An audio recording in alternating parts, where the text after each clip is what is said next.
Home to just over 340,000 inhabitants, the picturesque city of Christchurch is the largest in New Zealand's South Island. Bordered by hills and the Pacific Ocean, the Garden City offers a perfect blend of adventure, culture and entertainment, making it a popular destination for tourists. It also harbours a rich sporting heritage. On November 4th, 1968, Christchurch gave birth to one of the country's most influential cricketers, former Kiwi captain Lee Germon. The right-hander's finest hour arrived in 1996, when he captained New Zealand at the ICC Cricket World Cup. Oh, he smashed that one. This is going way down towards deep long on. Over the top she goes. Take that, Glenn McGrath. These Kiwis are on fire here in Madras. He led the Kiwis to the quarter-finals, where he top-scored with 89, ending the tournament with a stellar batting average of 63. 19 years on, those memories still burn brightly for the 46-year-old.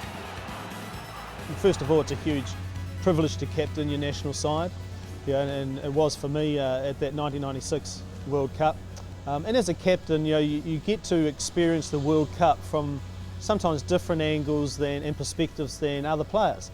For example, I remember in the 1996 World Cup going out into the middle of Calcutta, the Gardens, and having a photograph taken with the other captains. Now that's at home somewhere, and my children are able to see that, and that's a huge source of pride, to be able to do that.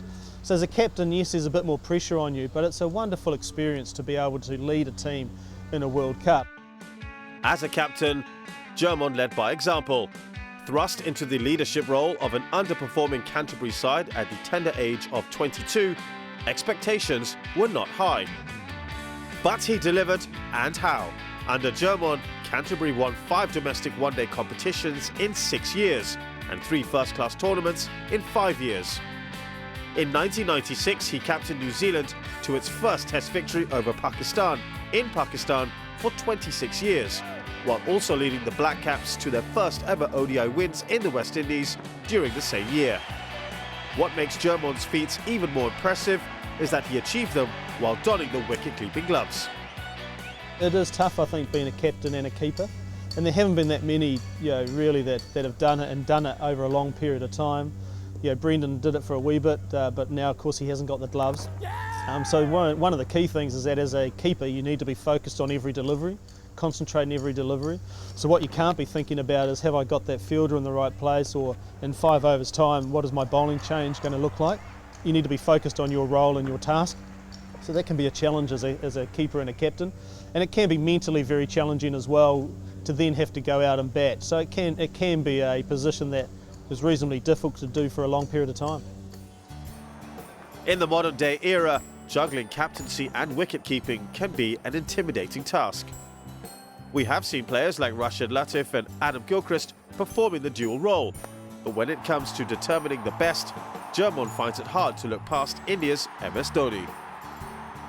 The 33-year-old is arguably his country's most successful limited overs skipper, having won 3 major ICC tournaments, including the ICC Cricket World Cup 2011, his crowning glory. I look at MS Dhoni and I just don't know how he's done it, because not only does he captain the side and keep, but he's a match winner with the bat.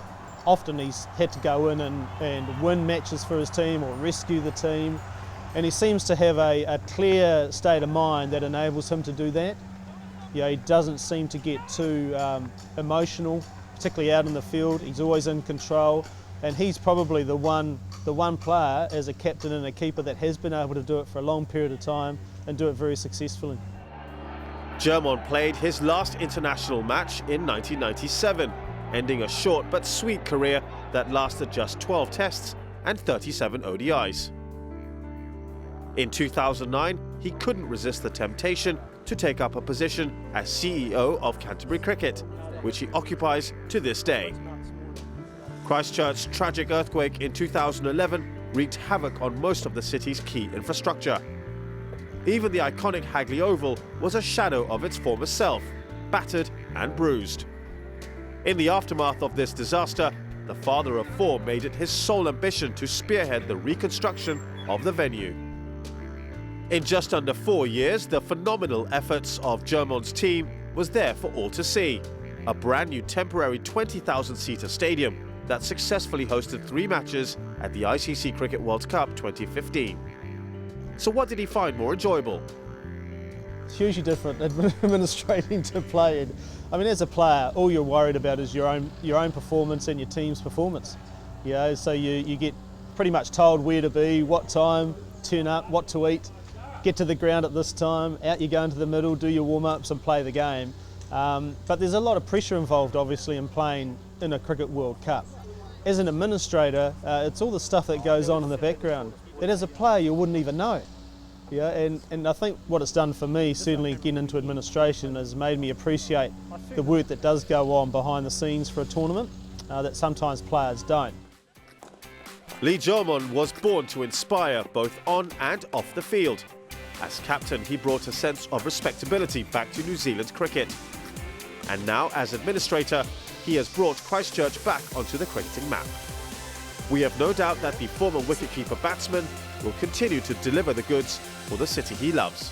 Thank you ICC Cricket 360 for having me. All the best.